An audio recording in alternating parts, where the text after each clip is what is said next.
கிறிஸ்து இயேசுக்குள் மிகவும் பிரியமான சகோதர சகோதரிகளே, நம்முடைய பிதாவாகிய தேவனோட நாமத்தினாலும் அருமை ரட்சகர் கர்த்தர் இயேசுவோட நாமத்தினாலும் அன்பையும் மற்றும் வாழ்த்துக்களை தெரிவித்துக் கொள்கிறேன். நாம் தொடர்ந்து பார்க்க இந்த ஒரு வெளிப்படுத்தின விசேஷ தியானத்துக்குள்ளாக தேவன் மிகுந்த கிருபை, அவருடைய இரக்கம், தயவு நிமித்தமாக இந்த 2026 ஆண்டு ஜனவரி 3 நம்ம இந்த ஒரு வெளிப்படுத்தின விசேஷத்தை தியானிக்க தேவன் பெரிய கிருபை பாராட்டிருக்கிறார். முதலாவதாக பிதாவாகிய தேவனுக்கும் கர்த்தர் இயேசுக்கும் நன்றிகளை எடுத்துக்கொள்ளலாம். இது மாத்திரமேல அன்பான சகோதர சகோதரிகளே, இந்த ஒரு பெரிதான ஒரு புத்தகத்தை தியானிக்க தேவன் நம் ஒவ்வொருத்தருக்கும் கிருபை கொடுத்திருக்கிறாரு.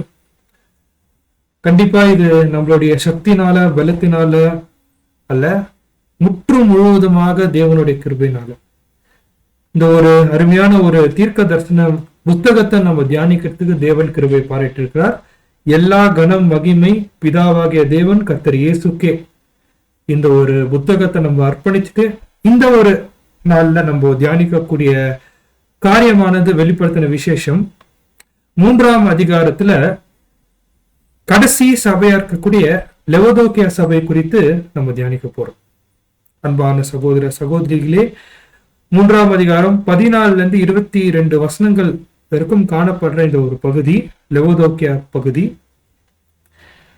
1874 துவங்கி அது எப்போ முடியுது நமக்கு டேட் இல்லாத ஒரு பகுதி. நம்ம வாழுகிற இந்த ஒரு கடைசி சபை லெவோதோக்கியா சபை.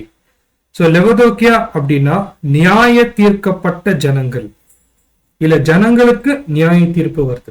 சோ இதுதான் லெவோதோக்கியா அப்படின்னு அர்த்தம்.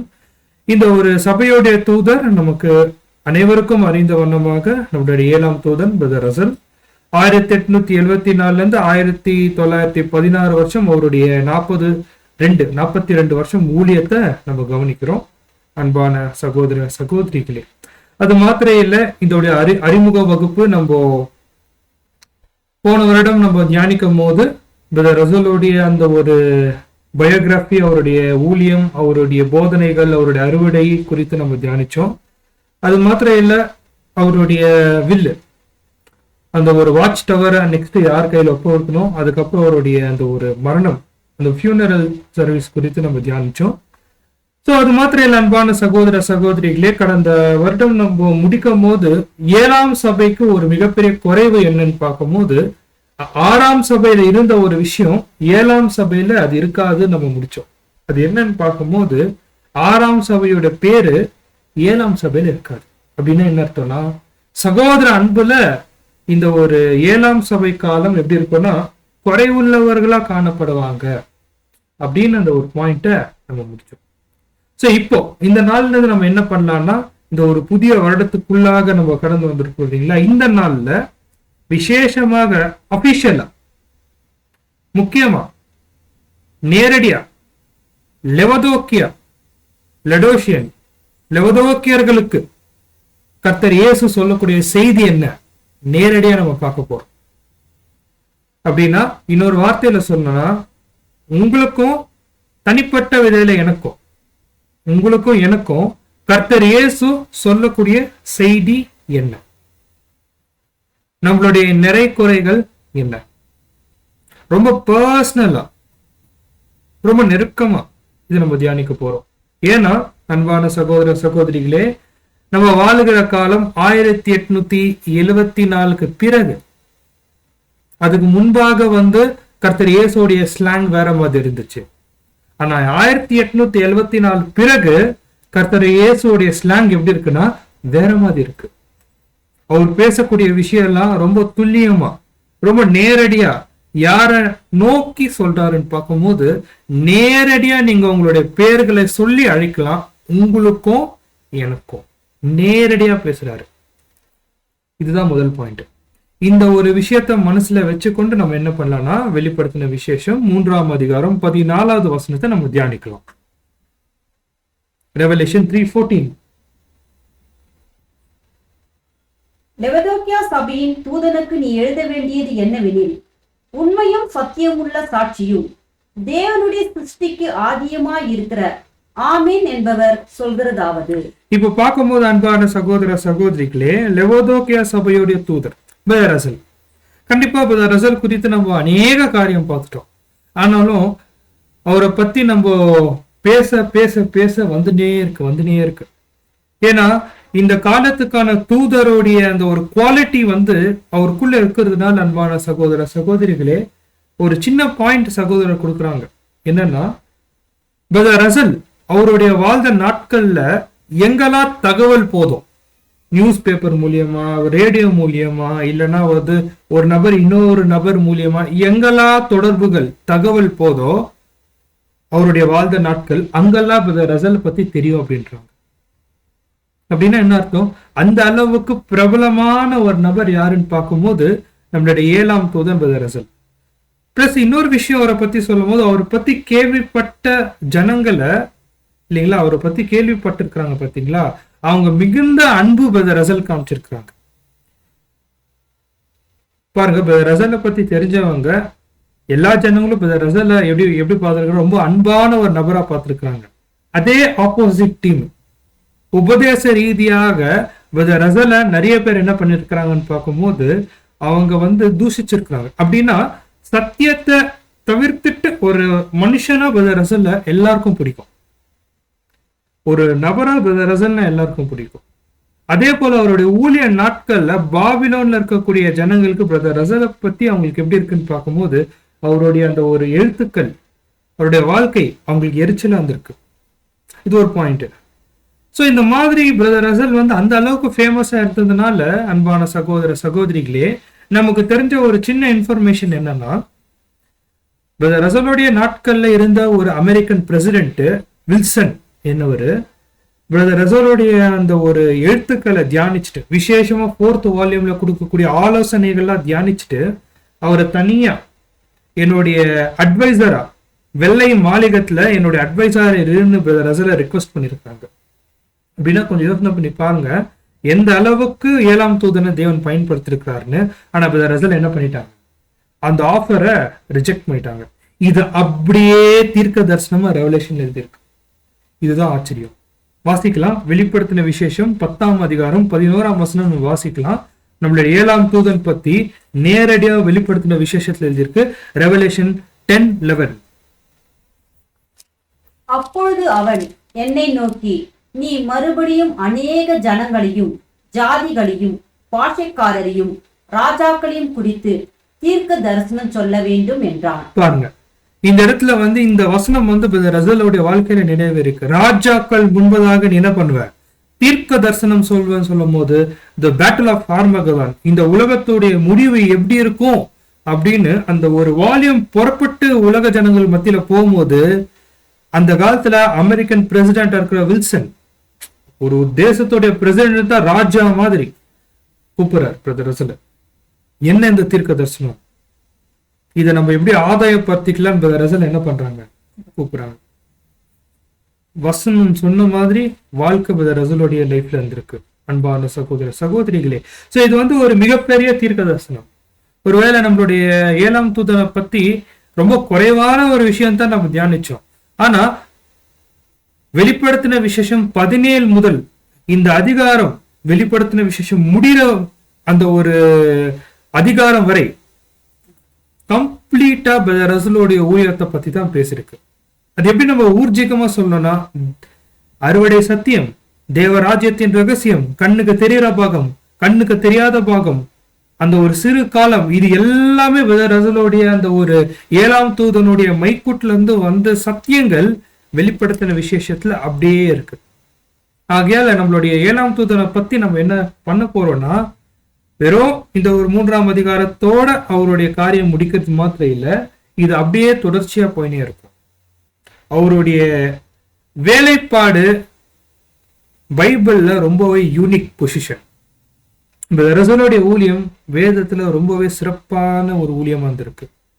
அப்படி இருந்தாலும் அன்பான சகோதர சகோதரிகளே, ரசலே 2 இடத்துல வேத வசனத்தின் அடிப்படையில நான் தான் அந்த ஊழியக்காரன், அந்த தூதர்ன்னு அவரு ஐடென்டிஃபை பண்ணிட்டாலும் அவர் சொல்லக்கூடிய ஆலோசனை வெளிப்படுத்தின விசேஷம் கடைசி அதிகாரத்துல யோவான் வகுப்பாருக்கு ஒரு எச்சரிப்பு என்னன்னு பார்க்கும்போது, தூதரை நீங்க என்ன பண்ணக்கூடாது, நீங்க ஆராதனை செய்யாதீங்க. ஒருவேளை மனித பாத்திரமா தான் நம்மளுடைய 7ஆம் தூதர் இருந்தார் தவிர அவரை தேவனை பார்க்கிலும் ஒரு படி நம்ம மேல வைக்க கூடாது. இது ரசலோ அவர் என்ன பண்ண மாட்டாரு, விரும்ப மாட்டாரு. நம்மளுடைய நேரடி நம்மளுடைய ஆராதனை, நம்மளுடைய நேரடி நம்மளுடைய பயபக்தி நேரடியா யாருக்கு மாத்திரம் செலுத்தக்கூடியவர்களா இருக்கணும்னு பார்க்கும்போது தேவனுக்கு மாத்திரம் தான். அதுதான் கடைசியில வெளிப்படுத்தல் முடியும் போது யோவான் என்ன பண்ணிடுறாருன்னா ஒரு தூதனுடைய காலில் விழுந்துடுறாரு. அப்போ அந்த தூதன் என்ன சொல்றாருன்னு பார்க்கும்போது, நானும் உன்னை போல ஒரு ஊழியக்காரன் தான். ஒருவேளை இந்த ஒரு காலத்துல யோவான் வகுப்பார் என்ன பண்ண வாய்ப்பு இருக்குன்னு பார்க்கும்போது தூதர்களை வணங்கக்கூடிய வாய்ப்புகள் அதிகமா இருக்கு. அதுக்குதான் இந்த ஒரு பாயிண்ட் சொல்றாங்க. ஸோ இதோட நம்மளுடைய 7ஆம் தூதன் ரசல் குறித்து நம்ம டிஸ்கஷனை நம்ம நிறுத்தலாம். இதுக்கு தொடர்ச்சியாக நம்ம என்ன பண்ண போறோம்னு பார்க்கும்போது, லெவதோக்கியா தூதன் பத்தி பார்த்துட்டோம். இப்ப லெவதோக்கியாக்கான செய்தி நம்ம பார்க்கும்போது, ஜட்ஜ்டு பீப்புள், நியாய தீர்க்கப்பட்ட ஜனங்கள் யாருன்னு பார்க்கும்போது லெவதோக்கியன்ஸ், லெவதோக்கியர்கள். இப்போ நம்மளுடைய காலம் நம்ம விரும்பியோ விரும்பாமலோ நம்ம இந்த ஒரு காலத்துல நம்ம பிறந்துட்டோம். இப்போ நம்மளுடைய ஒவ்வொரு செயல்கள் எப்படி இருக்குன்னா நியாய தீர்ப்புல நிக்குது. இதுதான் 7ஆம் சபைக்கு கொடுக்கக்கூடிய ஒரு மெசேஜ். ஏன்னா இப்போ இந்த சபையில நடக்கக்கூடிய காரியம் என்னன்னு பார்க்கும்போது தீர்க்க தரிசனமா 1 ராஜாக்கள் 19ஆம் அதிகாரம் 16ஆம் வசனம் மற்றும் 2 ராஜாக்கள் 2ஆம் அதிகாரம் 11ஆம் வசனம் தான் நம்ம வாழ்க்கையில நடக்கும். அது என்ன வசன பகுதி, அதுல என்ன இருக்குன்னு பார்க்கும்போது, இனிமே காலம் செல்லாது, இனிமே இதுக்கு தாண்டி இன்னொரு சபை இருக்காது. அதனால இதுதான் ஒரு கடைசி சபை, ஒரு முடிவு வரக்கூடிய காலத்துல இருக்கிறதுனால இப்போ கர்த்தருடைய பார்வையில ஒரே ஒரு விஷயம்தான் ஓடின்னு இருக்கு. என்னன்னா, யார் தன்னுடைய ஜனங்கள், யார் கர்த்தருடையவர்கள். இது மாத்திரம்தான் கர்த்தர் இயேசு கவனிக்கிறார். 2 ராஜாக்கள் 2ஆம் அதிகாரம் 11ஆம் வசனம் நம்ம வாசிக்கலாம். 2 Kings 2nd chapter 11th verse. ஒருவேளை நம்மளுடைய கால சூழல் எக்ஸாக்டா இந்த வசன பகுதியில் நிற்கும்.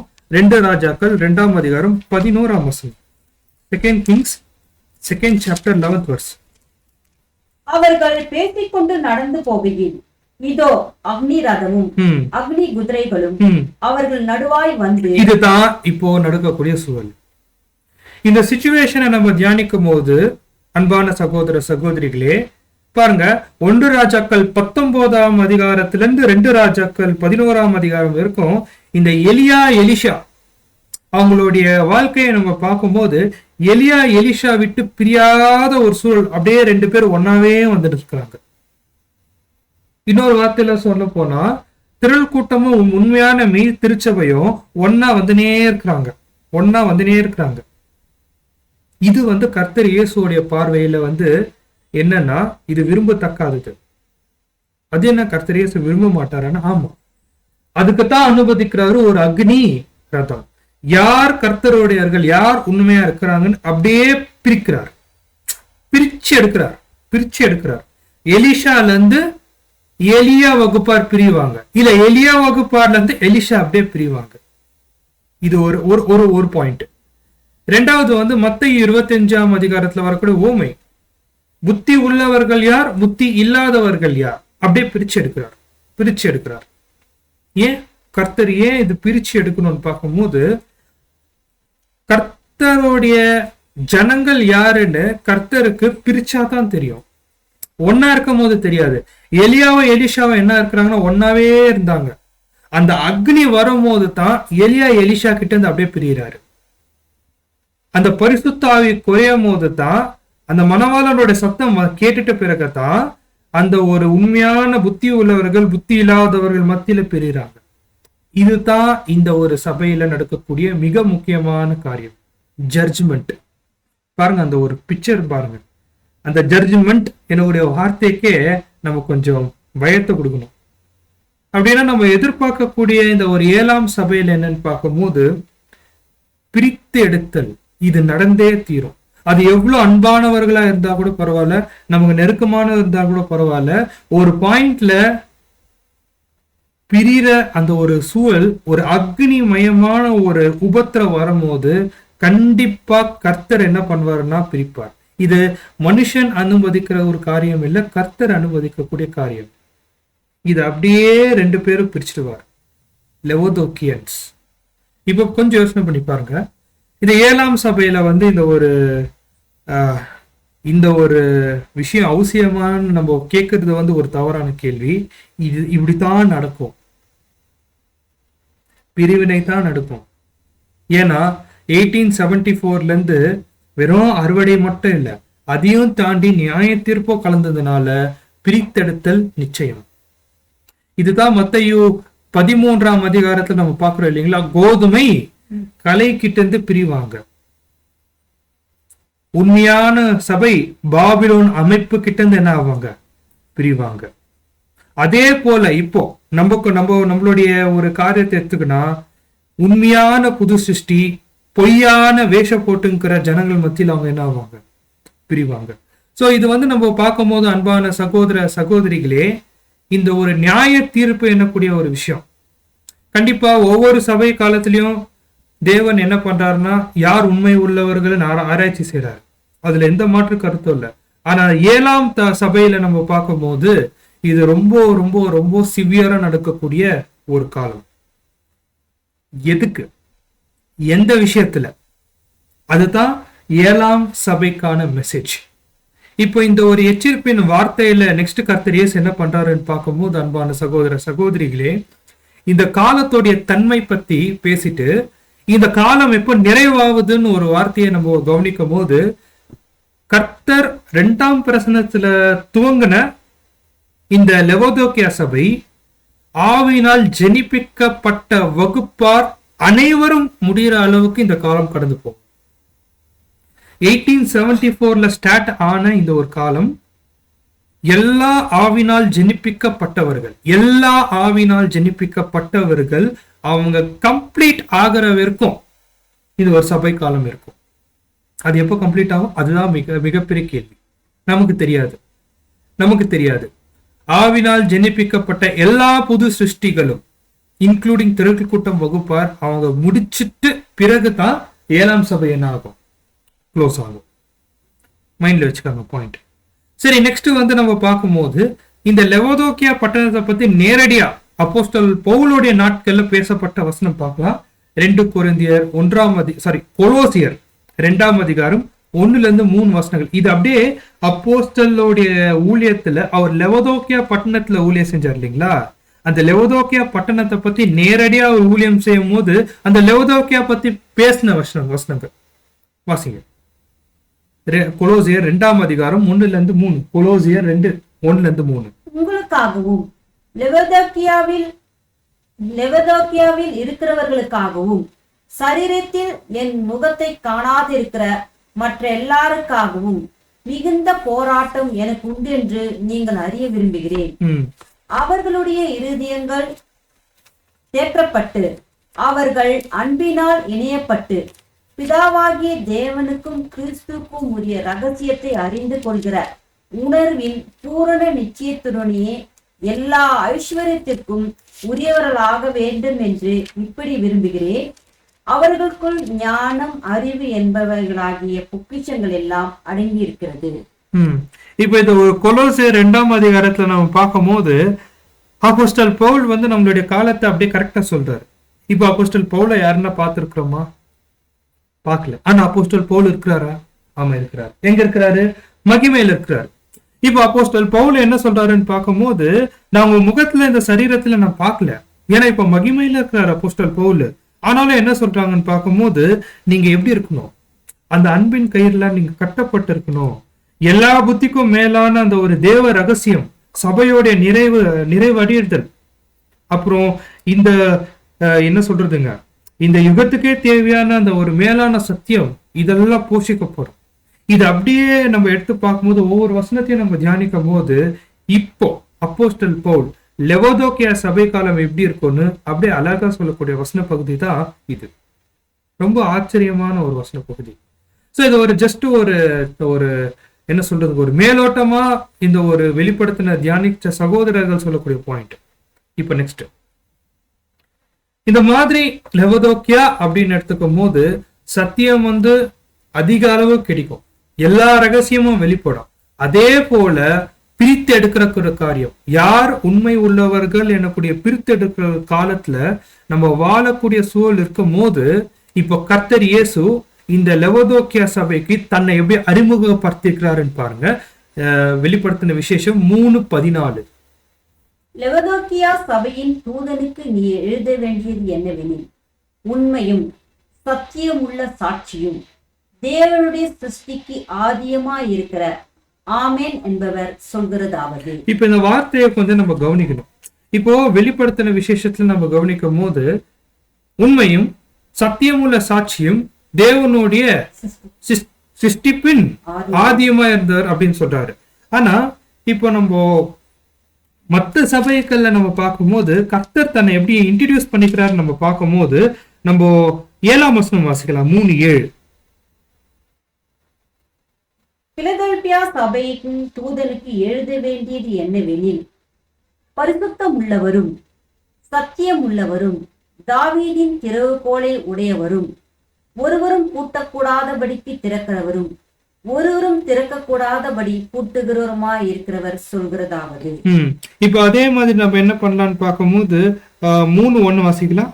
சர்தை சபையின் தூதனுக்கு நீ எழுத வேண்டியது என்னவெனில், தேவனுடைய 7 ஆவியும் 7 நட்சத்திரங்களையும் உடையவர் சொல்கிறதா. இப்போ இது மத்த வசன பகுதியும் இதோ எப்படி இருக்கு, கிரிட்டிக்கலா பார்த்தா நம்மளுக்கு மேலோட்டமா பார்த்தா புரியாது, ஆனா கொஞ்சம் கூர்ந்து பார்த்தா தான் புரியும். மொத்த சபைக்கு அவர் எப்படி சொல்வார்னா ஒரு இன்டைரக்ட் ஸ்பீச்சா இருக்கும். யோவான் என்ன நீ இந்த மாதிரி எழுதுன்னு சொல்லுவார். இந்த மாதிரி எழுது, நான் 7 குத்து விளக்கு மத்தியில இருக்கிறவர், நான் அப்படி உள்ளவர் இப்படி உள்ளவர், அப்படி அப்படி எழுதுன்னு சொல்லுவார். நீங்க கவனிச்சு பாத்தீங்கன்னா வசனத்தை அது மைன்யூட்டா பார்த்தா தான் தெரியும். ஆனா இந்த 7ஆம் சபையில மட்டும் அவர் என்ன பண்றாருன்னா, யோவான் என்னை குறித்து நீ இப்படி எழுதுன்னு சொல்லாம நேரடியா என்ன பண்றாருன்னா நேரடி பாஷை ஆமென் சொல்லுவதாகுது. உங்களால் அந்த ஒரு வித்தியாசத்தை கண்டுபிடிக்க முடியும்னு நினைக்கிறேன். ஒரு நபர் ஒரு பர்சனாலிட்டிய தன்னை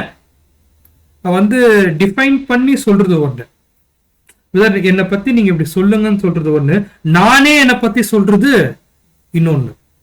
நானே என்னை பத்தி சொல்றது இன்னொன்னு பாத்தீங்களா. அப்படித்தான் என்ன பண்றாருன்னு பார்க்கும்போது இந்த வெளிப்படுத்தின விசேஷம் 3:14 இயேசு கிறிஸ்துவே தன்னை பத்தி என்ன சொல்றாருன்னா, நம்ம வாசிக்கலாம் வசனம். வெளிப்படுத்தின விசேஷம் 3:14. லெவதோக்கியா சபையின் தூதனுக்கு நீ எழுத வேண்டியது என்னவெனில், உண்மையும் சத்தியமுள்ள சாட்சியும் தேவனுடைய சிருஷ்டிக்கு ஆதியமாயிருக்கிற ஆமென் என்பவர் சொல்கிறதாவது. ஆமா, இப்ப எல்லாமே என்ன பண்ணிட்டாருன்னு பார்க்கும்போது நேரடியா அவர் சொல்லிட்டாரு, டைரக்டா சொல்லிட்டார். காரணம் என்ன, அதுதான் நம்ம அனலைஸ் பண்ணோம். நேரடியா சொன்னதுக்கான காரணம் என்ன பார்க்கும்போது, மத்த சபை காலத்துல கர்த்தர் இயேசு அவருடைய பிரசன்னம் இந்த பூமி மேல இல்ல. ஆனா இந்த 7ஆம் சபை எப்ப துவங்குச்சோ அவர் வந்துட்டாரு. நேரடியா யோவான் வகுப்பாருக்கு கர்த்தர் இயேசு என்ன பண்ணிட்டாரு, பேச ஆரம்பிச்சிட்டாரு. இதுதான் லெவதோக்கியா சபையில மிகப்பெரிய ஆசீர்வாதம் அப்படின்னு நம்ம நினைச்சுக்கினாலும் மிகப்பெரிய பேராபத்தம் எங்கதான் இருக்கு, இங்கதான் இருக்கு. காரணம் என்னன்னு பார்க்கும்போது இது வரைக்கும் கர்த்தர் இயேசு நேரடியா டீல் பண்ணல.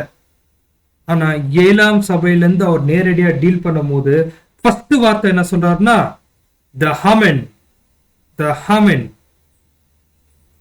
ஆமென் என்பவர் சொல்வதாகுது. ஆமென் அப்படின்னா என்ன, ஒரு ஜெபத்தோடைய முடிவு என்னன்னா ஆமென். ஆமென் அப்படின்னா என்ன பாருங்க அன்பான சகோதர சகோதரிகளே. ஆமென் அப்படின்னா சத்தியம் என்னக்கூடிய அர்த்தம், ட்ரூத். நம்ம ஜெபம் பண்றோம் இல்லைங்களா, நம்ம ஜெபத்தோடைய முடிவுல நம்ம பிதாவாகிய தேவன் கிட்ட நான் என்ன சொல்றேன்னா, தேவனே நான் உண்மையான மனசாட்சியோட நான் பேசின எல்லா விஷயமும் சத்தியம். உங்ககிட்ட நான் ஜெபிச்ச ஜெபம் சத்தியம். இல்ல இன்னொரு வார்த்தையில வந்து ஃபெய்த்ஃபுல்னஸ், உண்மை உள்ளதுன்னு சொல்றாங்க. உண்மை உள்ளது. பிதாவே, நான் உங்ககிட்ட ஜெபிச்ச எல்லாமே ஒரு உண்மையான இருதயத்தோட தான் ஜெபிச்சேன், ஒரு சத்தியத்தோட தான் ஜெபிச்சேன். அதுதான் ஆமென்.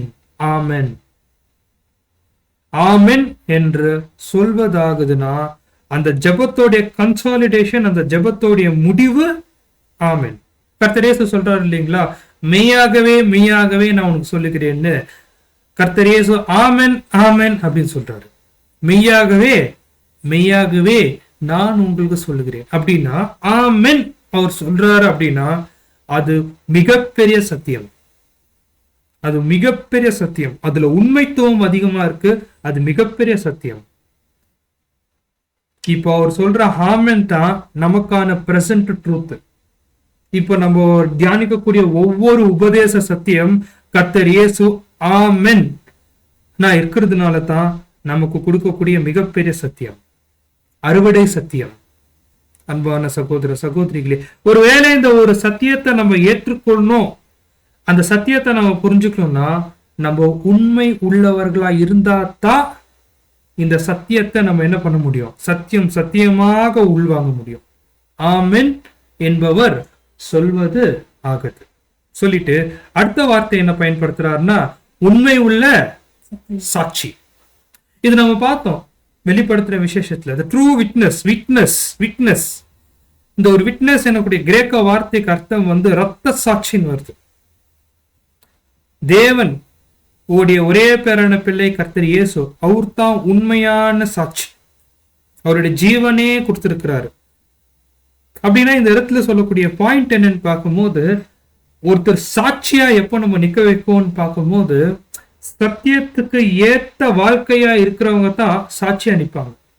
அவங்க என்ன உபதேசத்தை நம்புறாங்களோ, என்ன உபதேசத்தை அவங்க வாழ்க்கையா நினைக்கிறாங்களோ அந்த மாதிரி அவங்க இருந்தா அவங்க ஒரு நல்ல சாட்சி. எந்த ஒரு கலப்படம் இல்லாதவர்கள், அன்அடல்டரேட்டட், எந்த ஒரு கலப்படம் இல்லாதவங்க, தேவன் சொல்லக்கூடிய வார்த்தை சத்தியத்துக்கு அப்படியே நிக்கிறவங்க, அதுதான் சாட்சி. இப்போ கர்த்தர் இயேசு தேவன் என்ன சொன்னாரோ அதே போல வாழ்ந்து காமிச்சார். சொல்றார், ஐ ஆம் த ஃபெய்த்ஃபுல் அண்ட் ட்ரூ விட்னஸ். கர்த்தர் இயேசு தன்னை பத்தி சொல்றார், சாட்சியா இருந்தேன். இது ஒரு தேவனுடைய குணலட்சணம். இந்த ஒரு உண்மையான சாட்சி 7ஆம் சபையில நாம் எப்படி நிக்கணும், அதுதான் இந்த ஒரு 7th message, 7th Angeles message. அப்படி இல்லைன்னா 7th சர்ச்சுக்கே உரிய மெசேஜ். சரி, நெக்ஸ்ட், நான் தேவனுடைய சிருஷ்டியில் அவர் எப்படி இருந்திருக்கிறாரு, ஆதியா இருந்திருக்கிறார். இது என்ன, இது வந்து மிகப்பெரிய சத்தியம். ஆமென், ட்ரூத்தா இருந்திருக்கிறாரு, சாட்சியா இருந்திருக்கிறாரு. இப்போ மிகப்பெரிய சத்தியம் என்ன சொல்றாருன்னா, நான் தான் தேவனுடைய முதல் சிருஷ்டி. சொன்ன காரணம் என்னன்னு பார்க்கும்போது, இது தீர்க்க தரிசனமா இந்த 7ஆம் சபையில ரான்சம பார்க்கிலும் ஒரு மிகப்பெரிய சத்தியம் வெளிப்பட்டுச்சுன்னா இதுதான். அது என்ன, ரான்சம பார்க்கிலும் ஒரு பெரிய சத்தியம். அது என்னன்னு பார்க்கும்போது, ஒன்றான மெய்ப்பிதா, அந்த ஒன்றான மெய்ப்பிதாவுடைய நேரடி முதல் சிருஷ்டி கர்த்தர் இயேசு.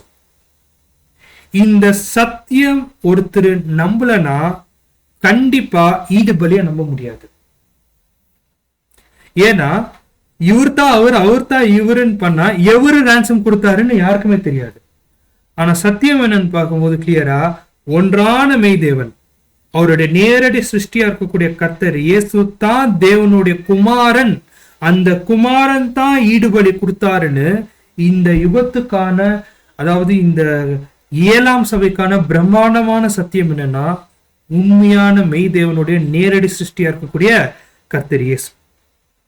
ஆன்டி ட்ரினிட்டியன், ட்ரினிட்டிக்கு எதிராக இருக்கக்கூடிய மெய் சத்தியம்.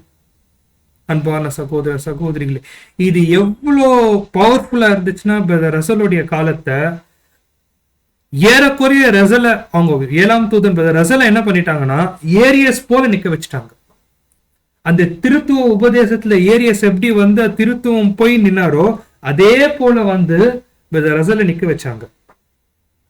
ஆனா இதுல என்ன ஒரு விஷயம் பார்க்கும்போது அன்பான சகோதர சகோதரிகளே, பிரதர் ரசல் கூட இன்னொருத்தர் நின்னாரு. யாருன்னா வந்திருக்கக்கூடிய கர்த்தர் இயேசுவே நின்னுட்டார். அந்த இடத்துல ஏரியஸ் அந்த சத்தியத்துக்காக நின்று அவரை கொண்டு போட்டாங்க. ஆனா இங்க 7ஆம் தூதன் பக்கத்துல கர்த்தர் இயேசு அவர் நிக்கிறார். அதுதான் சொல்றாரு, நான் தான் சிருஷ்டிப்பிலே முதல் சிருஷ்டி, தேவனுடைய நேரடியான சிருஷ்டி. இவ்வளவு வார்த்தையை அவர் சொன்ன காரணம் என்னன்னு பார்க்கும்போது, இப்போ நான் கொடுக்கிற 7ஆம் சபைக்கு ஒரு மிகப்பெரிய வார்னிங், ஒரு எச்சரிப்பு. நான் சொல்றது உண்மை, நான் சாட்சியா வாழ்ந்துட்டேன், நான் தான் தேவனுடைய ஒரே பேரான குமாரன் கர்த்தர் இயேசு, உங்களை எல்லாம் மீட்டெடுத்தவர் நான். இப்போ நான் உங்களுக்கு ஒரு மிகப்பெரிய வார்னிங் கொடுக்கிறேன். இந்த சபை காலத்துல வாழுகிற பரிசுத்தவான்களே கேளுங்க, கேளுங்க, விட்டுறாதீங்க. அந்த ரிமார்க் என்ன, அந்த ரிமார்க் என்ன நம்ம பார்க்கும்போது அன்பான சகோதர சகோதரிகளே, அந்த ரிமார்க் என்னன்னு பார்க்கும்போது வெளிப்படுத்தின விசேஷம் 3ஆம் அதிகாரம் 17 20 வசனங்கள் நம்ம வாசிக்கலாம். உன் கிரியைகளை அறிந்திருக்கிறேன், நீ குளிரும் அல்ல அனலும் அல்ல. நீ குளிராயாவது அனலாயாவது இருந்தால் நலமாயிருக்கும். இப்படி நீ குளிரும் இன்றி அனலும் இன்றி வெதுவெதுப்பாய் இருக்கிறபடியினால் உன்னை என் வாயினின்று வாந்தி பண்ணி போடுவேன். நீ நிர்பாக்கியம் உள்ளவனும் பரிதபிக்கப்படத்தக்கவனும் தரித்திரனும் குருடனும் நிர்வாணியமாய் இருக்கிறதை அறியாமல் நான் ஐஸ்வர்யவான் என்றும் திரவிய சம்பந்தன் என்றும் எனக்கு ஒரு குறையும் இல்லை என்றும் சொல்கிறபடியினால் நான் நீ ஆனபடிக்கு ஐஸ்வர்யவானாகும்படிக்கு நெருப்பிலே புடமிடப்பட்ட பொன்னையும் உன் நிர்வாணமாகிய அவலட்சணம் தோன்றாதபடிக்கு நீ உடுத்திக் கொள்வதற்கு வெண் வஸ்திரங்களையும் என்னிடத்தில் வாங்கிக் கொள்ளவும், நீ பார்வை அடையும்படி உன் கண்களுக்கு கலினம் போடவும் வேண்டும் என்று உனக்கு ஆலோசனை சொல்கிறேன். நான் நேசிக்கிறவர்கள் எவர்களோ அவர்களை கடிந்து கொண்டு சிட்சிக்கிறேன். ஆகியால் நீ ஜாக்கிரதையாய் இருந்து மனம் திரும்பு. இதோ வாசற்படியிலே நின்று தட்டுகிறேன். ஒருவன் என் சத்தத்தை கேட்டு கதவை திறந்தால் அவனிடத்தில் நான் பிரவேசித்து அவனோடு போஜனம் பண்ணுவேன், அவனும் என்னோடு போஜனம் பண்ணுவான். இதுதான் 7ஆம் சபைக்கு கொடுக்கக்கூடிய மெசேஜ். இந்த மெசேஜ் தான் நம்ம என்ன பண்ண போறோம்னா, அன்பான சகோதர சகோதரிகளே, இந்த வார்த்தைகளை கவனிச்சிங்கன்னா இது நேரடியா உண்மை மெய் திருச்சபைக்கு மாத்திரம் சொல்லக்கூடிய மெசேஜ். இங்க பாபிலோனுக்கும் இல்ல உலக ஜனங்களுக்கும் சொல்லப்படாத ஒரு மெசேஜ். கர்த்தர் இயேசு சொல்லிட்டார், ஆமென், உண்மையும் சாட்சியும் உள்ளவர், தேவனுடைய சிருஷ்டியில முதல் பேரானவர் கர்த்தர் இயேசு. அவரை பத்தி இது சொன்ன காரணம் என்னன்னு பார்க்கும்போது, நான் ஒரு விஷயத்த சொன்னா கண்டிப்பா அது செஞ்சே செய்வேன், அதுல மாற்று கருத்தே இல்லை. அப்படின்னா இந்த லெவதோக்கியா அப்படின்னு சொல்லும் போது நியாய தீர்ப்புல நிக்கக்கூடிய ஒவ்வொருத்தருக்கும் கர்த்தர் இயேசு சொன்னா அவர் என்ன பண்ணிடுவார், செஞ்சிடுவார். யாருமே என்ன பண்ண முடியாது. என்ன பதர் இது ஒரு ரெவலேஷன் ஸ்டடி நம்ம ஒரு இவ்வளோ பயங்கரமா நம்ம பார்க்கணுமானா, ஒருவேளை இந்த மாதிரி பார்க்காதனால தான் நம்ம என்ன பண்ண முடியறது இல்லைன்னா இந்த ஓட்டத்துடைய தன்மையை நம்ம புரிஞ்சுக்காம இருக்கிறோம். இந்த ஒரு மெசேஜை இந்த ஆங்கிள் நம்ம கவனிக்காதனால தான் நம்மளுடைய அழைப்பையும் தெரிந்து கொள்வதிலையும் நம்மளால என்ன பண்ண முடியல, ஓடுறதுக்கு நம்ம திடனத்திரமா ஓடுறதுக்கு முடியறது இல்லை. சரி, இப்ப நம்ம என்ன பண்ணனா, இதுல தேவனுடைய மிகப்பெரிய அன்பு இருக்கு, அதே போல மிகப்பெரிய நீதி இருக்கு. ஜட்ஜ்மெண்ட்ல இருக்கக்கூடிய பரிசுத்தவான்களே, இப்போ உங்களுக்கான மெசேஜ், 7ஆம் சபைக்கான மெசேஜ் என்ன பார்க்கும்போது இது 2 பாகமா நம்ம பிரிக்கலாம். சரிங்களா, 2 பாகமா பிரிக்கலாம். இந்த ஒரு 7ஆம் சபைக்கான மெசேஜ் என்னன்னு பார்க்கும்போது 15 17 வசனங்கள் முதல் பாகம், 18 20 வசனங்கள் இரண்டாவது பாகம், மூணாவது பாகம் ஆசீர்வாதம். அது நம்ம இந்த 2 பாகத்தை யார் ஒருத்தர் கடைபிடிக்கிறாங்களோ 3ஆவது பாகம் ஆட்டோமேட்டிக்கா உங்களுக்கு வந்துடும்.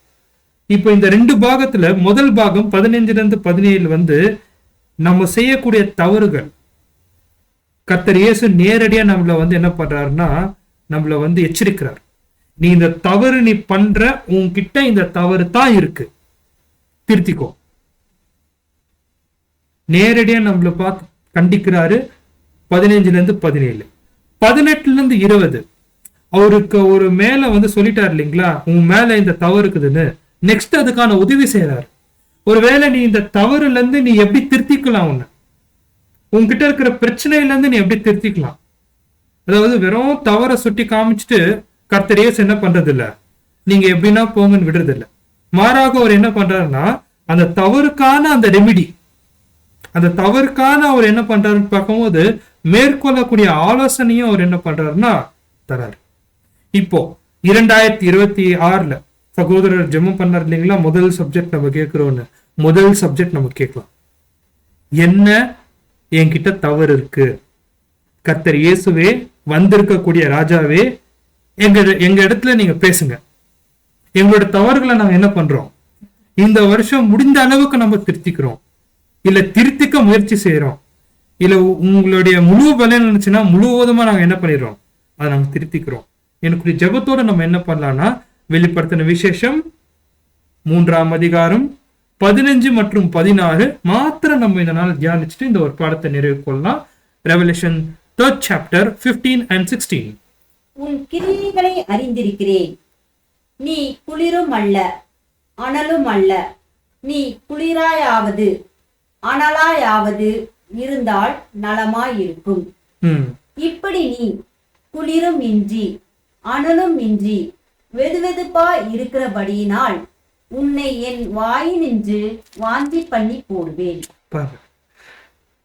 அன்பான சகோதர சகோதரிகளே, இப்போ கர்த்தர் இயேசு என்ன சொல்றாரு, அவருடைய மெசேஜ் என்ன? ஃபர்ஸ்ட் அவர் சொல்றாரு, நீங்க யாருன்னு நீங்க எனக்கு எக்ஸ்பிளைன் பண்ணாதீங்க, உங்களுடைய கிரியை நான் அறிவேன். ஃபர்ஸ்ட் அவர் சொல்றாரு, நீ இப்படித்தான் அப்படித்தான் உன்னை பத்தி நீ சாட்சி சொல்லாத, நீ யாருன்னு எனக்கு தெளிவா தெரியும். பாருங்க, நீங்கள் யார் என்று தெளிவாக தெரியும் சொல்ல, நீ யாருன்னு தெளிவா. அப்படின்னா இந்த ஒரு வசனம் பர்சனலா எடுத்துக்கணும், தனிப்பட்ட விதத்துல எடுத்துக்கணும். நேரடியா நம்மளை பார்த்து என்ன பார்த்து கர்த்தர் சொல்றாரு, நீ யாருன்னு எனக்கு தெரியும் சொல்லிட்டு என்ன சொல்றாருன்னா, நீ குளிரா இருந்தாலும் அனலா இருந்தாலும் பரவாயில்ல. இது வரைக்கும் இந்த ஒரு வசனத்தை ஹேண்டில் பண்ண சகோதரர்கள் எப்படி சொல்லுவாங்கன்னா, ஒண்ணு நீ தெய்வ பக்தியா இரு, அனலாயிரு, இல்ல உலகத்தோட உலகமா போயிடு, குளிராயிரு. ஒருவேளை வசனம் அப்படியா சொல்லுது? கொஞ்சம் யோசனை பண்ணி பாருங்க. ஒரு புது சிருஷ்டி இந்த மாதிரி இந்த வசனத்தை ஹேண்டில் பண்ணலாமா?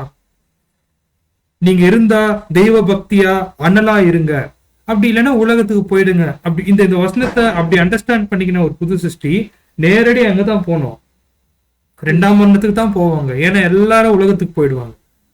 அப்படி சொல்ல வசனம். வசனம் என்ன சொல்றதுன்னா, நீ குளிராயிருனா நான் ஏத்துக்கிறேன். கர்த்தர் இயேசு சொல்றாரு, நீ குளிராயிரு, நான் உன்னை ஏத்துக்கிறேன். நீ அனலாயிரு, நான் ஏத்துக்கிறேன். ரெண்டுமே ஏத்துக்கிறேன். ஆனா நீ குளிரும் என்றி அலனும் என்றி விதவிதப்பா மாத்திரம் இருந்துராத. அப்படின்னா நம்ம குளிரா இருந்தா கர்த்தர் ஏத்துப்பாரா? ஏத்துப்பார். அனலா இருந்தா கர்த்தர் இயேசு ஏத்துப்பாரா? ஏத்துப்பார். ஆனா வெதப்பா இருந்தா மட்டும் ஏத்துக்க மாட்டார். மாறாக என்ன பண்ணிடுவாரு? வாந்தி பண்ணி போட்டுருவார். வாந்தி பண்ணி போட்டுருவார். இப்ப பாருங்க, அந்த 3 பிக்சர் நீங்க பாருங்க. அனல், குளிர். அந்த வெதப்புன்றது நடுவுல நிக்கும். குளிரோ இல்ல அனலோ இல்ல, நியூட்ரலா நிக்கும்.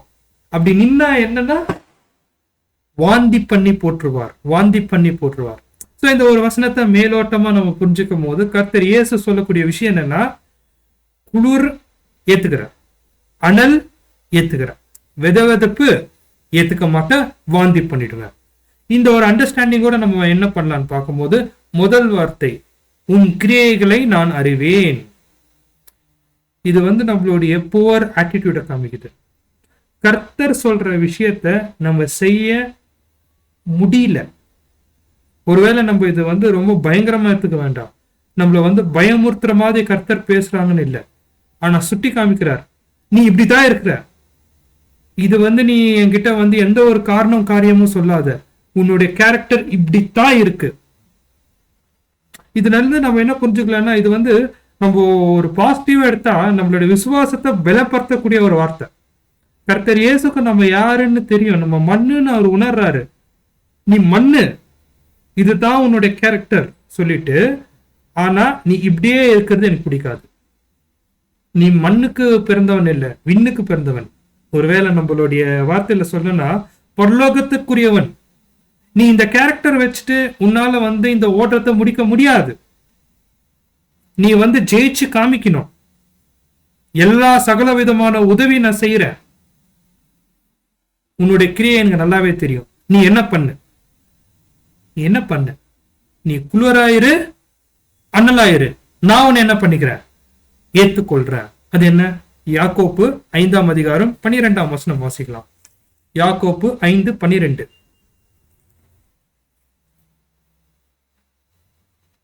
விசேஷமாய் என் சகோதரரே, வானத்தின் பேரிலாவது பூமியின் பேரிலாவது வேறெந்த ஆணையிலாவது சத்தியம் பண்ணாதிருங்கள்.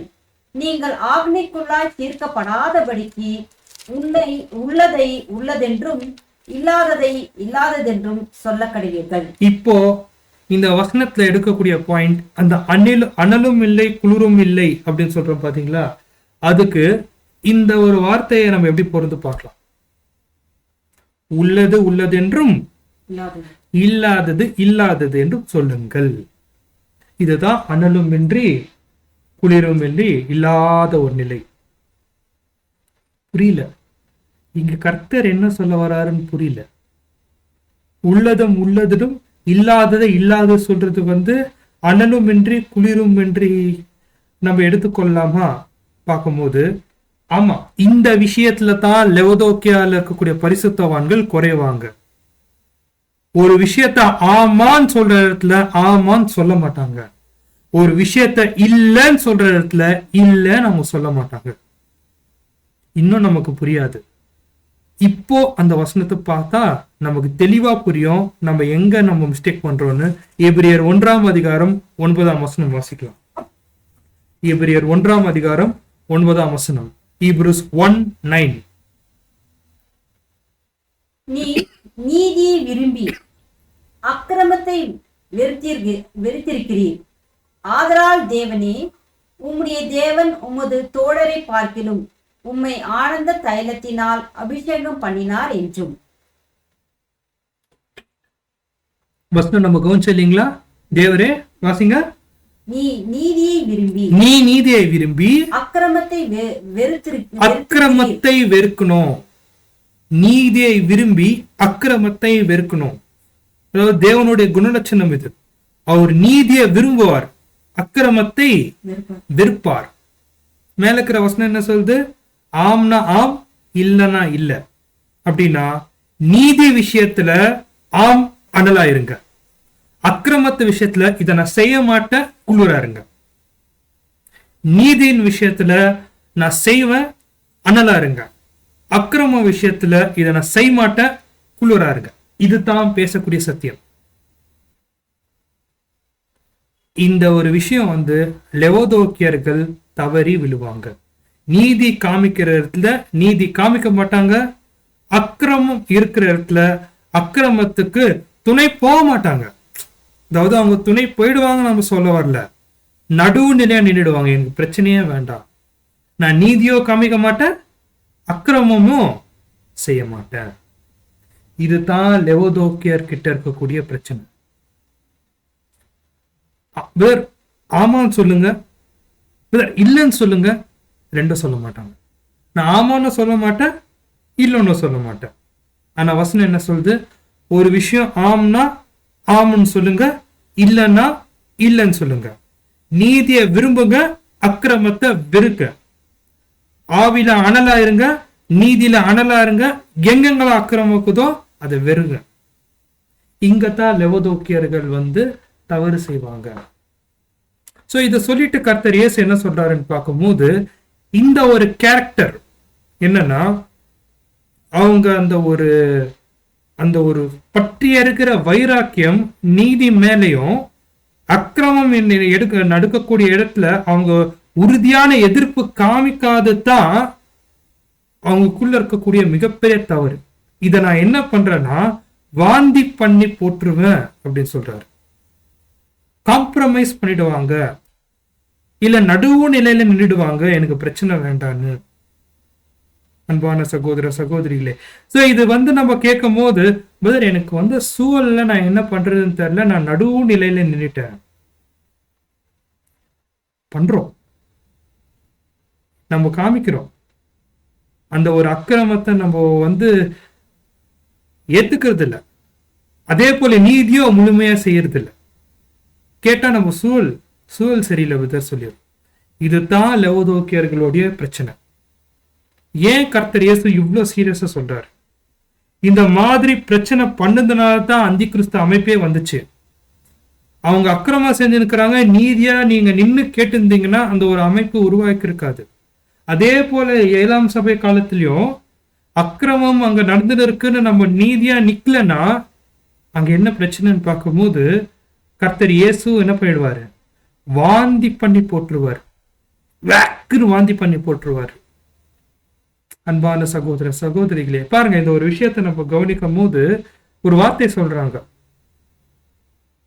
இங்கிலீஷோட வார்த்தை இது. Came me the cold shoulder. Cold ஷோல்டர்னா ஒரு எதிர்ப்பை தெரிவிக்கிறது, ஒரு டிஸ்அப்ரூவல் காமிக்கிறது. இல்ல நான் இது எனக்கு விருப்பம் இல்லை, நான் செய்ய மாட்டேன். இது லவோதோக்கியர்கள் செய்ய மாட்டாங்க. அக்கிரம விஷயத்துல இவங்க செய்ய தவறுவாங்க. இல்லைன்னா அவங்க என்ன பண்ணிடுவாங்கன்னு பார்க்கும்போது அவங்க முடிஞ்ச வரைக்கும் தங்களுடைய நல்ல பேரை காப்பாத்துறதுக்கு நடுவுநிலையில நிற்க முயற்சி பண்ணிடுவாங்க. தவறு தவறு. வசனம் என்ன சொல்லுதுன்னா, நீங்க அனலாவும் இருக்கணும், குளிராவும் இருக்கணும். நீதி விஷயத்துல அனலா இருக்கணும், அக்கிரம விஷயத்துல குளிரா இருக்கணும். அப்படி இருந்தா தான் நான் உன்னை ஏற்றுக்கொள்வேன். இதுதான் நேரடி லெசன். லவோதோக்கியர்களுக்கான முதல் நேரடி லெசன் என்னன்னா, நீ அனலாம் இரு, குளிர். நீதின்னு வந்துருச்சுன்னா நீங்க அனல் காமிக்கணும், அக்கிரமம் வந்துச்சுன்னா நீங்க குளிர் காமிக்கணும். ஓகே பிரதர், இவ்வளவு நேரம் நம்ம வெளிப்படுத்தின விசேஷம் ரொம்ப பியூட்டிஃபுல்லா எனக்கு புரிஞ்சிச்சு இல்லைங்களா? இனிமே என்னோட வாழ்க்கையில நான் நீதி காமிக்குவேன், அக்கிரமத்தை வெறுப்பேன். இது நான் கண்டிப்பா நான் செய்வேன். ஆனா எனக்கு நீதினா என்னன்னு தெரியலையே,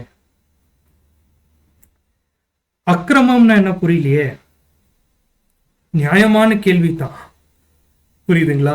ஏன்னா ஒருவேளை நம்ம இந்த வெளிப்படுத்தின விசேஷத்தை அப்படியே பார்த்துட்டு அப்படியே முடிச்சிட்டோம்னா இது ஒரு ரெகுலர் ஸ்டடி ஆயிடும். ஆனா இது ஒரு ரெவலேஷன் ஸ்டடி. நம்மள பார்த்து அவர் சொல்றாரு இல்லைங்களா? இப்போ கர்த்தர் இயேசுக்கிட்டே நம்ம கேட்கலாம், அது என்ன நீதி, அது என்ன அக்கிரமம், இதை நான் எப்படி அனலைஸ் பண்றதுன்னு கேட்கும் போது இங்க கர்த்தர் சொல்றாரு பாருங்க, உண்மைதான்.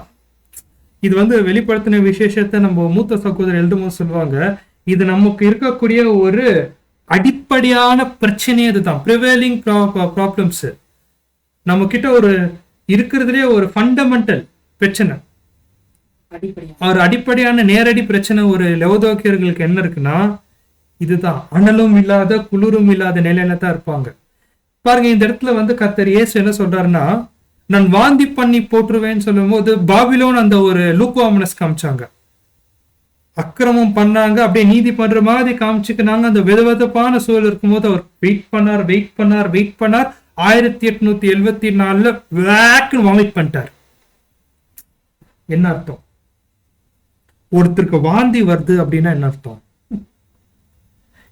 எப்போ வாந்தி வரும்னா, ஏதாவது நமக்கு ஒத்துக்காத ஒரு விஷயத்த சாப்பிட்டா ஃபர்ஸ்ட் என்னன்னா வயிற்று பெருட்டும். நம்மளுடைய சூழல் அன்கம்ஃபர்டபுளா மாறும். நம்மளால எந்த ஒரு விஷயத்த கவனிக்க முடியாது, எந்த ஒரு விஷயத்த பார்க்க முடியாது. வயிற்று பெரட்டிட்டே இருக்கும். ஒரு பாயிண்ட்டுக்கு மேல நம்ம நேரம் இருக்கும்போது அப்படியே வாந்தி எடுத்துருவோம். இப்படிதான் கர்த்தர் இயேசுக்கு நம்மளை பார்த்தாயிடுமா? ஏன்னா நம்ம கர்த்தர் இயேசுடைய சரீரம், நம்ம அவரோட சரீரத்துல ஒரு அங்கமா நம்ம இருக்கும் போது கர்த்தர் இயேசுக்கு நம்மள பெரட்ட வச்சிடக்கூடாது. இது என்ன, இது என்னுடைய ரத்தத்துக்கும் என்னுடைய மாம்சத்துக்கும் இது ஒத்து போலியே சொல்லிட்டு இது ஒரு பாய்சன் மாதிரி இருக்குன்னு வேக்குன்னு ஒரு வெளியேற்றிட்டாருன்னு வச்சுக்கோங்க. அதோட மறுபடியும் நம்ம கர்த்தர் இயேசுடைய சரீரத்துல இனவே முடியாது. மத்தேயு 25:12 நம்ம வாசிக்கலாம். மத்தேயு 25:12.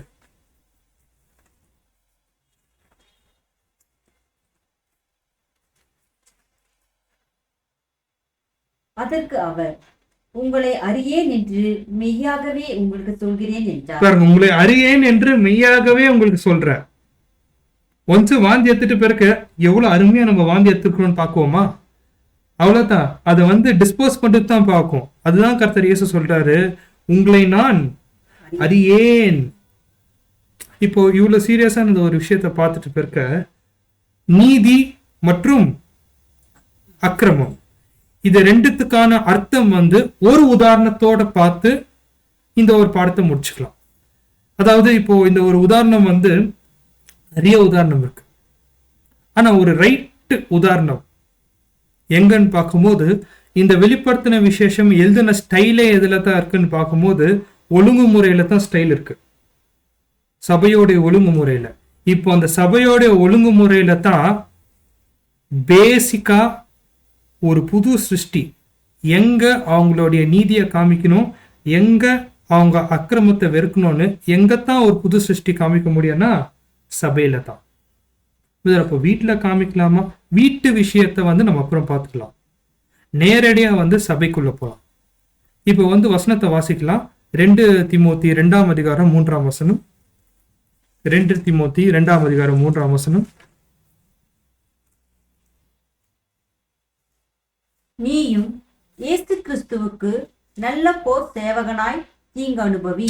பாருங்க, இப்போ இயேசு கிறிஸ்துவோடைய நல்ல போர் சேவகனாய் தீங்கு அனுபவி அப்படின்னு சொல்லும் போது இந்த நீதியை விரும்பி அக்கிரமத்தை வெறுக்கும் போது நமக்கு வரக்கூடிய சூழல் எப்படி இருக்கும்னா அது ரொம்ப கடினமான சூழல் தான் இருக்கும். ரொம்ப கடினமான சூழல். அதனால்தான் அப்போஸ்தலன் பவுல் என்ன சொல்றாங்கன்னா, நீ கிறிஸ்தவனுக்கு நல்ல போர் சேவகனா இருக்கணும்னா தீங்கு அனுபவி. இப்ப நம்ம எல்லாரும் நீதியை விரும்பி அக்கிரமத்தை வெறுக்கணும் எனக்குரிய ஒரு தீர்மானத்துக்குள்ள வந்துட்டோம் இந்த ஒரு வெளிப்படுத்தின விசேஷம் மூலியமா. அப்படி இந்த விஷயத்தை நம்ம கேட்கும் போது இதை பிரயோகப்படுத்தும் போது முதல் நமக்கு வரக்கூடிய விஷயம் என்னன்னு பார்க்கும்போது தீங்கு தான், பிரச்சனை தான் வரும். சரி, இந்த பிரச்சனையை எப்படி சார்ட் அவுட் பண்றது? முதலாவது ஃபர்ஸ்ட் நீதியை எப்படி நம்ம அண்டர்ஸ்டாண்ட் பண்றது, அக்கிரமத்தை எப்படி விடுறது, இத குறித்து ஒரு எக்ஸாம்பிள். அப்போஸ்தலன் பவுல் என்ன பண்றாருன்னு பார்க்கும்போது அவர் ஊர் ஊரா போய் ஊழியத்தை செய்யறார். செஞ்சுட்டு அந்தந்த ஊர்ல சபையோடைய மூப்பர்களை தேர்ந்தெடுத்துட்டு அந்த சபையை அந்த மூப்பர்களுடைய கையில ஒப்பு கொடுத்துட்டு ஒவ்வொரு பட்டணமா போறாரு. இப்படி ஒவ்வொரு பட்டணமா போகும்போது தீத்து, அப்போஸ்தலன் பவுலோட ஊழியக்காரராகி தீத்துக்கு அந்த நிருபத்துல என்ன சொல்றாருன்னா, கிரேட்டா பட்டணத்துல ஒரு சபையை ஏற்படுத்திட்டார். இப்ப அந்த சபையை ஏற்படுத்திட்டு பிறகு அப்போஸ்தலன் பவுல் என்ன சொல்றாருன்னு பார்க்கும்போது, பாருங்க, இப்ப நீங்க நல்ல சத்தியத்துல வளர்றீங்க. இப்போ உங்க சபையில ஒரு மூப்பரை நான் தேர்வு செய்யறேன், ஏற்படுத்தி வைக்கிறேன் அப்படின்னு சொல்லும் போது அந்த ஒரு சபை மக்களுக்கு சரி, ஒரு மூப்பரை தேர்வு செய்யணும்னா, இல்ல நம்ம வேற ஒரு லாங்குவேஜ்ல நம்ம சொன்னோம்னா ஊழியக்காரர்களை தேர்வு செய்யணும்னா, ஒருவேளை உங்களுக்கு ஊழியம் செய்யக்கூடிய ஊழியக்காரர்களை தேர்வு செய்யணும்னா எப்படி தேர்வு செய்யலாம், என்னென்ன குவாலிட்டிஸ் சொல்லும் போது தீத்து சொல்றாரு பாருங்க. 1ஆம் அதிகாரம் 5-9 வசனங்கள். நீ குறைவாய் இருக்கிறவைகளை ஒழுங்குபடுத்தும்படிக்கும் நான் உனக்கு கட்டளையிட்டபடியே பட்டணங்கள் தோறும் மூப்பரை ஏற்படுத்தும்படிக்கும் உன்னை கிரேக்கா தீவிலே விட்டு வந்தேனே. குற்றம் சாட்டப்படாதவனும் ஒரே மனைவியுடைய புருஷனும் துர்மார்கன் என்று அடங்காதவன் என்றும் பேர் எடுக்காத விசுவாசம் இல்லாத பிள்ளைகளை உடையவனுமாயிருக்கிற ஒருவன் இருந்தால் அவனையே ஏற்படுத்தலாம். பிள்ளைகளை உடையவனாகிய ஒருவன் இருந்தால் அவனை ஏற்படுத்தலாம். ஏனெனில் கண்காணியானவன் தேவனுடைய உக்ரானக்காரனுக்கு ஏற்ற விதமாய் குற்றம் சாட்டப்படாதவனும் தன் இஷ்டப்படி செய்யாதவனும் முற்கோபி இல்லாதவனும் மதுபான பிரியனும் இல்லாதவனும் அடியாதவனும் இழிவான ஆதாயத்தை இச்சியாதவனும், அந்நியரை உபசரிக்கிறவனும், நல்லோர் மேலும் பிரியமுள்ளவனும், தெளிந்த புத்தி உள்ளவனும், நீதிமானும், பரிசுத்தவானும், இச்சையடக்கம் உள்ளவனும், ஆரோக்கியமான உபதேசத்தினாலே புத்தி சொல்லவும், எதிர் பேசுகிறவர்களை கண்டனம் பண்ணவும் வல்லவனமாயிருக்கும்படி தான் போதிக்கப்பட்டதற்கு ஏற்ற உண்மையான வசனத்தை நன்றாய் பற்றி கொள்கிறவனுமாய் இருக்க வேண்டும். அநேகர் விசேஷமாய் விருதசேதனம் உள்ளவர்கள், அடங்காதவர்களும், வீண் பேச்சுக்காரரும், மனதை மயக்குகிறவளுமாய் இருக்கிறார்கள். சோ இப்போ நம்ம இந்த வஸ்த பகுதியில பார்க்கும்போது கிரேட்டா தீவில் என்ன பண்றாங்கன்னு பார்க்கும்போது இந்த குவாலிட்டிஸ்லாம் இருக்கணும் அப்படின்னு சொல்றாங்க. ஒரு புருஷனுக்கு ஒரே ஒரு மனைவி தான் இருக்கணும், பசங்களை நல்லா வளர்க்கணும், அவர் மேல எந்த ஒரு குற்றமும் சுமத்தக்கூடாது, தேவனுடைய ஊழியக்காரனா இருக்கணும், அவர் குடிக்க கூடாது, மற்றவங்களை அடிக்கக்கூடாது, மற்றவங்களை கோவப்படக்கூடாது, இழிவான விஷயத்த அவங்க என்ன பண்ணக்கூடாது, செய்யக்கூடாது, மற்றவங்களை உபசரிக்கணும், போதுமான அளவுக்கு எல்லா பேர் மத்தியில ஒரு நல்ல பேரு பெற்று கொண்டு வர நபரா இருக்கணும். இதுக்கும் வெளிப்படுத்தின விசேஷத்துக்கும் என்ன வித்தியாசம்? இப்போதான் நம்ம எடுக்கக்கூடிய பாயிண்ட், நீதியை விரும்பி அக்கிரமத்தை வெறுக்கிற ஒரு விஷயம். இப்ப பாருங்க அன்பான சகோதர சகோதரிகளே, ஆதிகால அப்போஸ்தலர்களுடைய பிராக்டிஸ் என்னன்னா, இந்த கேரக்டர் எல்லாம் ஒரு நபர்கிட்ட இருந்தா, அதாவது நல்ல கேரக்டர்கள், அந்நியனை உபசரிக்கவும், ஒரே புருஷனுடைய கணவரும், நல்ல பசங்களை வளர்த்திருக்கிறவர், இதெல்லாம் நல்ல குணலட்சணம் இருந்தா அவங்க என்ன பண்ணுவாங்கன்னா, கைகளை உயர்த்திட்டு அவங்களை என்ன பண்ணுவாங்க, தேர்ந்தெடுப்பாங்க. அவங்கள ஊழியக்காரர்களா தேர்ந்தெடுப்பாங்க. ஒருவேளை கோவப்படுறவரோ, மதுபான பிரியரோ, மற்றவங்களை இழிவா செய்யறவரோ, இல்ல தேவையில்லாத ஒரு என்ன சொல்றதுங்க, இந்த அழிஞ்சு போற விஷயத்துக்கு ஆசைப்படுறவரோ, அந்த மாதிரி கேரக்டர் உள்ள நபரை ஒருவேளை எக்லிஷா தேர்ந்தெடுத்துட்டா என்ன நடக்கும்? இதுதான் நீதியை விரும்பி அக்கிரமத்தை வெறுக்கிறது. ஒரு விஷயத்தை நம்ம பார்க்கும்போது, ஒரு ஊழிய செய்யக்கூடிய சகோதரர்கள், விசேஷமா ஊழிய செய்யக்கூடிய சகோதரர்களுடைய கேரக்டரிஸ்டிக்ஸ் இங்க பார்க்கும்போது, எக்லிஷா செய்யக்கூடிய நீதி, எங்கத்தான் அவங்க நீதியை நேசிச்சு அக்கிரமத்தை வெறுக்கணும்னு பார்க்கும்போது, தங்களுடைய ஊழியக்காரர்களை தேர்ந்தெடுக்கிற விஷயத்துல யாருன்னா இருக்கட்டும், ஒருவேளை இப்போ பேசக்கூடிய நானும், கேட்கக்கூடிய நீங்களும், இல்ல உங்களுக்கு வார வாரம் ஊழியம் செய்யக்கூடிய சகோதரர்கள், இந்த குவாலிட்டிஸ் இருந்துச்சுன்னா, நல்ல குணலட்சணம் இருந்துச்சுன்னா பயன்படுத்துறோம். பாத்தீங்களா, அது நம்ம நீதியை காமிக்கிறது. ஒருவேளை அவங்களுக்குள்ள சில பலவீனம் இருக்கு, அந்த பலவீனத்தை விட்டு, ஐயோ பிரதர் விடுங்க பிரதர், பலவீனத்தை அவங்கள நம்ம இப்ப யூஸ் பண்ணலாம்னு நம்ம பண்ணிட்டோம்னு வச்சுக்கோங்க, அக்கிரமத்துக்கு துணை போற மாதிரி. ஏன் நம்ம இவ்வளவு சீரியஸா பார்க்கணும்னா, ஒரு சகோதரர் கிட்ட இருக்கக்கூடிய நல்ல கேரக்டர் எக்லிஷாவை வளர வைக்கும். பலவீனமான சில கேரக்டர் ஒரு சகோதரர் நம்ம தேர்வு செஞ்சிட்டோம்னா, அந்த பலவீனம் கண்டிப்பா எங்க ரிஃப்ளெக்ட் ஆகும்னா புல்பிட்ல ரிஃப்ளெக்ட் ஆகும். அங்க பார்க்கக்கூடிய இன்னொரு சகோதரர், ஒருவேளை ரொம்ப பலவீனமா இருக்கக்கூடிய சகோதரர், அந்த மூப்பரோட பலவீனம் பார்த்துட்டு இவங்க என்ன பண்ணிப்பாங்க, அட்வான்டேஜ் எடுத்துப்பாங்க. அதனால இந்த இடத்துல அப்போஸ்தலர் பவுல் கொடுக்கக்கூடிய ஆலோசனை என்னன்னு பார்க்கும்போது, நீதியை பயன்படுத்துற விஷயத்த நம்ம கவனிக்கும் போது, அன்பான சகோதர சகோதரிகளே, ஊழிய விஷயத்துல இருக்கட்டும், எந்த விஷயத்துல இருக்கட்டும், வசனம் சொல்ற காரியத்தை நம்ம ஆதரவு செய்யறது மாத்திரம்தான் நீதியா நடக்கிறது. வசனத்துக்கு எதிரா போற எந்த ஒரு விஷயம் இருந்தாலும் நம்ம அந்த இடத்துல நம்மளுடைய டிஸ்அப்ரூவல், நம்மளுடைய ஆதரவு அங்க தெரிவிக்கலன்னா மாத்திரம் போதும். அதுதான் நம்ம செய்யக்கூடிய அக்கிரமத்தை வெறுக்கிறது. இது ஏன் இந்த ஒரு பாயிண்ட் இந்த ரெவலேஷன் ஸ்டடியில பாக்குறோம்னு பார்க்கும்போது, அந்தி கிறிஸ்து அமைப்பு அப்படித்தான் உருவாச்சு. பணத்தாசை பிடிச்சவர் அவர் போப்பா மாறிட்டார். இல்ல கெட்ட குணமா இருந்தவர் பின் நாட்கள்ல அன்றாட பலியை நீக்கிட்டு பால் ஆக்குகிற அருவருப்பை கொண்டு வந்துட்டாரு. இதெல்லாம் நம்ம பார்க்கும்போது, அன்பான சகோதர சகோதரிகளே, ஒரு ரெவலேஷன் ஸ்டடின்னு சொல்லும் போது ஹிஸ்டரியை திரும்பி பார்க்கணும். என்னென்ன காரியங்கள் ஆதி சபையில மிஸ்டேக் ஆச்சோ அது அப்படியே நம்ம 7ஆம் சபையில ரிப்பீட் பண்ணக்கூடாதுன்னு தான் நம்ம வரலாற்றை கவனிக்கிறோம். ஒருவேளை நம்ம சிம்பிளா எக்லீஷாவுடைய உதாரணம் பார்க்கும்போது நமக்கு ஊழியம் செய்யக்கூடிய சகோதரர்களை எப்படி பார்க்கணும்னு சொல்லும் போது ஒரு நல்ல கேரக்டரா இருக்கக்கூடிய சகோதர சகோதரிகளை நம்ம பயன்படுத்தலாம். இல்ல அந்த கிறிஸ்துவ குணலட்சணம் இல்லாத சகோதர சகோதரிகளை எக்லீஷாவுக்கு இருக்கக்கூடிய உச்சக்கட்ட பவர் என்னன்னா அவங்கள ஊழியத்திலிருந்து நிறுத்தலாம். ஒருவேளை அந்த ஊழியத்துல நிக்க வைக்கும் போதுதான் அந்த சகோதர சகோதரிகளுக்கு புரியும் என்னன்னா, ஓ நான் செஞ்சுட்ட தப்பு. என்னுடைய சகோதர சகோதரிகளுக்கு போதுமான அளவுக்கு என்னால கால்களை கழுவ முடியல சொல்லிட்டு மன திரும்பி தேவன் மறுபடியும் பயன்படுத்தும் போது ஒரு அருமையான பாத்திரமா பயன்படுத்துவாங்க. இல்ல நம்மளால அந்த ஒரு நீதியின் கொள்கையை கடைபிடிக்க முடியாம நம்ம ஒரு தடுமாற்றமா ஒரு லூக்வார்ம்னஸா விதவிதப்பான ஒரு டிசிஷன் எடுத்துட்டோம்னா அது மிகப்பெரிய ஆபத்து யாருக்குன்னு பார்க்கும்போது சபைக்கு தான். இது எல்லா விஷயத்திலையும் நம்ம ஒரு கான்செக்ரேட்டடா தனிப்பட்ட விஷயத்துல நமக்கு நீதி அநீதி கிளீனா தேவன் காமிக்குவார். வசன பிரகாரம் நடக்குதா, வசன பிரகாரம் நடக்கலையா, இது நம்ம சொல்லி கொடுக்கணும்னு அவசியம் இல்லை. தேவன் கிளீனா காமிக்குவார்.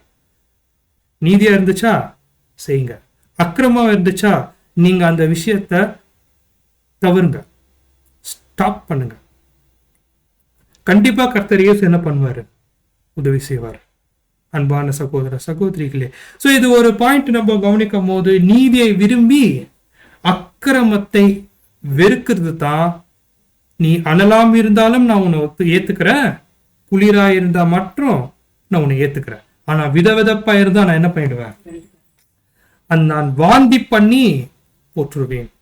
சோ அன்பான சகோதர சகோதரிகளே, இந்த ஒரு 2026ஆம் வருடம் தேவனுடைய பெரிய கிருபை நமக்கு என்ன கொடுத்திருக்கிறாருன்னு பார்க்கும்போது, இவ்வளவு நாள் நம்ம நீதி எது அக்கிரமம் எது தெரியாத இருந்தா தேவன் என்ன பண்ணிடுவாரு, பரவாயில்ல ஏத்துக்குவாரு.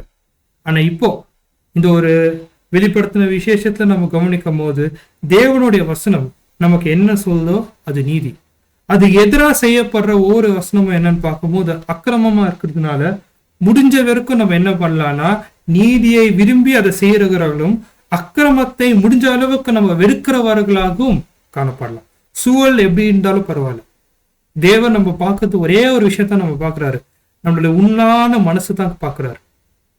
எந்த அளவுக்கு நீதியை நான் நேசிக்கிறேன், எந்த அளவுக்கு நான் அக்கிரமத்தை வெறுக்கிறேன். ஒருவேளை சூழல் நமக்கு சாதகமா இல்லைன்னா கூட நம்மளுடைய மனநிலையை பார்த்து தேவன் என்ன பண்ணுவார்னா அவரு நம்மளை வழி நடத்துவார். இதுதான் லெவோதோக்கியர்கிட்ட இருக்கக்கூடிய மிகப்பெரிய குறைவுன்னு சுட்டி காமிச்சிட்டாரு. இந்த குறைவை நம்ம மேற்கொள்ள கண்டிப்பா வரக்கூடிய லெவோதோக்கியர்களுக்காக விசேஷமா வைத்திருக்கிற செய்தியில நம்ம எப்படி ஜெயம் கொள்ளுவோம் என்று நம்மளுடைய மனவாளன், நிச்சயிக்கப்பட்ட மனவாளன் பேசுவாரு. நம்ம கேட்போம், ஜெயமோ கொள்வோம்.